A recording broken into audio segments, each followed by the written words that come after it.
ఇప్పుడు ఒక కుటుంబ సభ్యుని కోల్పోయిందండి. సిగ్గులేని రాబందులు కాకపోతే వీళ్ళు మనుషులా పశువులా లేకపోతే ఇంకేంటో నాకు అర్థం కాదు. పశువులని అంటే కూడా పశువులు కూడా సిగ్గుపడతాయేమో. ఈ YSRCP Paytm batch and Jaganmohan Reddy and batch ని చూస్తే, వాళ్ళు చేసే ఇడియాటిక్ పనులను చూస్తే, అరే ఒక కుటుంబ సభ్యుని కోల్పోయింది.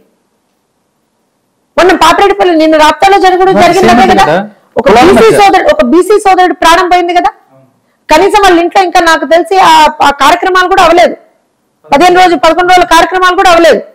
వాలిపోయాడు శవం మీద కనుక రాబందు వాళ్ళనట్టు వాలిపోయాడు. అక్కడ వాలిపోయి ఏం చేశాడు? ఆ కుటుంబానికి ఏమన్నా న్యాయంగా మాట్లాడా? ఆ కుటుంబానికి ఏమన్నా భరోసా ఇస్తానని నిలబడ్డా? ఆ కుటుంబానికి ఏమన్నా కాంపెన్సేషన్, ఆ కుటుంబానికి ఏమన్నా రూపాయి ఇచ్చాడా? సిగ్గు లేకుండా అక్కడ నిలబడి, నేను I'm sorry but I have to use this words, అక్కడ నిలబడి పక్కన కుటుంబ సభ్యులు ఉన్నారు, వాళ్ళ కుటుంబ పెద్దను కోల్పోయారు. వాళ్ళు నిలబడి ఎలక్షన్ల గురించి మాట్లాడతాడు. పైత్యమా వెర్రా?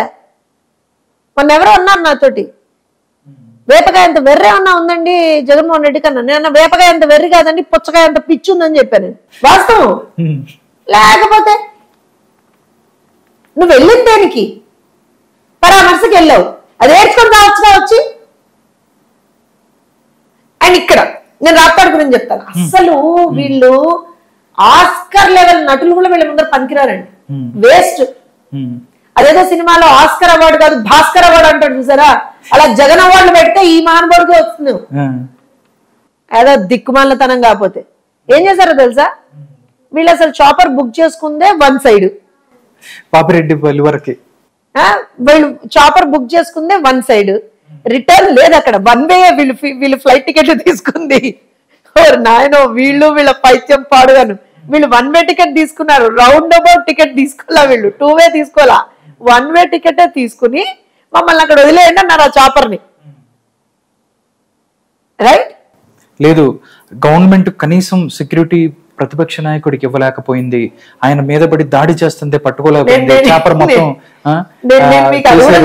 కనీసం ఒక ప్రతిపక్ష నాయకు మాజీ ముఖ్యమంత్రికి మీరు ఎవరైతే ఉన్నారో ఆయనకి రక్షణ కల్పించలేని స్థితిలో ఉందా ఆంధ్రప్రదేశ్ ప్రభుత్వం? ఆయన ప్రశ్నిస్తున్నారు. ఆయన ఎవరది ప్రశ్నించేది?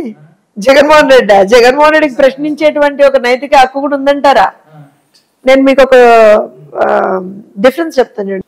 అడుగడుగున బ్యారికేడ్లు పెట్టారు, మా జగన్ అన్నను రానివ్వట్లేదని ఒక్కొక్కడు అవాకులు చవాకులు పేలారు. ఎక్కడ? సోషల్ మీడియాలో, రాప్తాడ్లో ఇలా జరుగుతుందని చెప్పి మాట్లాడారు. కట్ చేస్తే అంటే చాలా మంది పోలీసుల్ని పెట్టి జగన్మోహన్ రెడ్డిని మేము ఆపేసాం, బ్యారికేడ్లు పెట్టాం, కలవనీయట్లేదు, అది ఇది అని చాలా, అంటే what they were trying to picturise is విపరీతమైనటువంటి పోలీస్ సెక్యూరిటీ ఉంది అనేది వాళ్ళే చెప్పారు. నేను గారు చెప్పింది, జోస్న గారు చెప్పింది, వైఎస్ఆర్సీపీ పేటీఎం బ్యాచ్ చెప్పారు. నా 30 నిమిషాల తర్వాత, ఇది ఎవరు వాళ్ళ అఫీషియల్ పేజ్ లో నేను ట్వీట్స్ మాట్లాడుతున్నది, 30 నిమిషాల తర్వాత ఏం చేశారో తెలుసా? కరెక్ట్ 30 మినిట్స్ తర్వాత ఏం చేసినా సరే ఇది లేదు, అసలు కనీస భద్రత కూడా కల్పించలేదు జగన్మోహన్ రెడ్డి కన్నా. అది నోరా తాటి మట్ట. ఏమనుకుంటున్నాడు ఒక్కొక్కటి నాకు అర్థం కాదు. అసలు ఏమనుకుంటున్నాడు? మీరే కదరా నాయన ఇప్పుడే అన్నారు కదరా అంతమంది పోలీసుల్ని పెట్టారని, మళ్ళీ వెంటనే మాకు పోలీసులు సెక్యూరిటీ లేదంటారు. అసలు ఏం మనుషులు వీళ్ళు? అంటే అబద్ధాలు ఆడడానికి కూడా కొంచెమన్నా సిగ్గు అనిపించదో ఏమో నాకు అర్థం కాదు.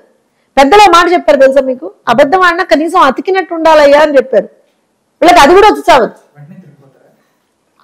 రాదంతే. అయితే ఇప్పుడు నేను ఎందుకు చెప్తున్నా అంటే, 1 వే టికెట్ బుక్ చేసుకున్నాను. 1 వే టికెట్ అంటే chopper was book for 1 way only, వెళ్ళడానికే. రావడానికి already thought he was coming in by road. అర్థమైందా? అది ఆల్రెడీ వాళ్ళు డిసైడ్ చేసుకున్నారు. అక్కడ డబ్బులు ఇచ్చి మరి పక్కన కాన్స్టిట్యున్సీస్ నుంచి జనాలు పిలిపించారు. పోని వచ్చిన వాళ్ళు వచ్చారు. మరి జగనన్న బ్యాచ్ కదా అదంతా, దొంగతనం వాళ్ళ ఇట్లా నరాల్లో ఉంటుంది కదా. చాలా మంది వాచ్లు నరాల్లో దొంగతనం ఉంటుంది అక్కడ, జగనన్న బ్యాచ్ కాబట్టి. వాళ్ళు వచ్చి హెలికాప్టర్ పగలు కొట్టారట, పైలట్ బ్యాగ్ ఎత్తుకుపోయారట. మీరు ఏం మనుషులు రా ఆయన, ఎందుకు వచ్చారు మీరు అసలు అక్కడికి? కొట్టుకుంటూ వాళ్ళు అక్కడ అన్ని వందల మంది పోలీసులు ఉన్నారు. నిజంగా ఒక పోలీస్, నాకు తెలిసి is in hospital, 1 police constable is in hospital. చాలా సీరియస్ గా కూడా ఉండింది అతను పాప. నేను now I think he should be recovering. Okay. So వీళ్ళు they created nonsense there, they wanted to create.